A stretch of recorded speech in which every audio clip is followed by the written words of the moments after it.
Yes, I storyboard the whole thing. The storyboards for me are really there to define what will be the visual language. I'm trying to each movie you try to do something different, and trying to define the specific rhythm, the language of the movie. Then the rules on that movie, I said to the crew, is the storyboard over. How can I say that in English? Precede the screenplay, but nature precede the storyboard, meaning that if what happened in the desert, it was getting much more spontaneous. It was all storyboarded, but we were handheld and trying to be aware, to be listen to what was around us a lot. So we improvised shots, but the whole movie was storyboarded. Yeah. It really helped me specifically with a movie like that, with the amount of visual effects to communicate. It's a, I mean, you do you storyboard a lot? Yes, no. It depends. I mean, I think sometimes it's incredibly useful, and sometimes I find it. I mean, we didn't. Roger and I didn't storyboard a frame of. Actually, we did a bit of 1917, but it felt pointless rendering a movie that was all fluid Yeah, it in must be static difficult to images. storyboard. You know what I mean? It just like didn't make any, but it helped us. You know, it forces you to focus on what is in the frame in a movie like that. Some movies not at all. But you know, I love it when it. But you know, I find that the storyboards are useful after 4 months when you're exhausted and you turn up to do a scene and you've literally forgotten your first. You forgot idea your of it. name. Yeah, you forget. Yeah, you know, as Kubrick said, you know, they said, "What's the most difficult thing about being a film director?" He said, "Getting out of the car in the morning." That And it's like I relate to this so much now. Exactly. Because for me, that's the toughest decision in the morning, is to get out of the car. yeah, And because you know what's going to happen when you get out. yeah, You yeah, have to yeah, make yeah. decisions. And that's where you're happy to have storyboards. Exactly, and that's when you need them. It's like, what did I think about this scene again? You know, or what did me and Roger discuss about this scene? You know, that sort of.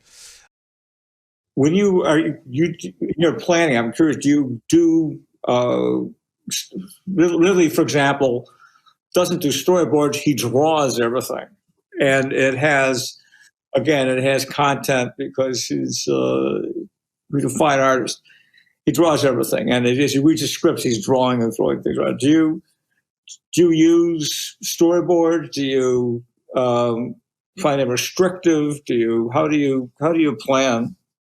The first way for me, the first movement is to draw storyboards, to explore that in these storyboards there will be exploration of us trying to find a cinematic language that will be proper for the movie, rhythm, the language of the shot, a style that will be uh, unique for that precise movie, and so to define an alphabet through the storyboards, and also with these boards, I do design several objects, vehicles, costume design. There's something in the boards. There's already something that will give instructions to everybody, to the all departments. And my storyboard artist is a close friend that Sam Udeki, that is working with me since almost all my movies, and it's like an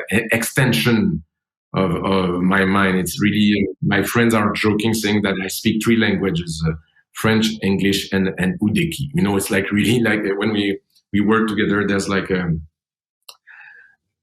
very very close artistic relationship that allows me to, and it's very very precise. So it's I can really. And it once the storyboard are done, I rewrite the screenplay according to the boards. I readjust so everybody on the same page, and it's a process that was very important in movies like Arrival, where a lot of things evolve from the screenplay to the boards, and the same with Blade Runner, where working with Roger Deakins, we rewrote moments in the movie to bring them closer to the way we wanted to shoot them, and it changed the mise en scène. It changed the nature of the scene themselves. I mean, they were still saying the same thing, but the action sequence, or they were modified by radically by storyboards, very, very changed. It's a way to rewrite the movie again. It's a very creative process when it's working the way you're talking about it. I work with a photographer since 1979, kind of the same way. They become catalysts for inspiration, and all kinds of things come from it. It's not the creation of an image and then it then restricts you. The thing that strikes me about Dune is that it's truly epic. And when I use the word epic, I'm using it in a very specific way, meaning like a David Lean film, or to a very large extent like the Lord of the Rings films. But when I think of films that have epic events in them, like let's say a Marvel Universe film where whole cities get destroyed and so on, they don't feel epic to me.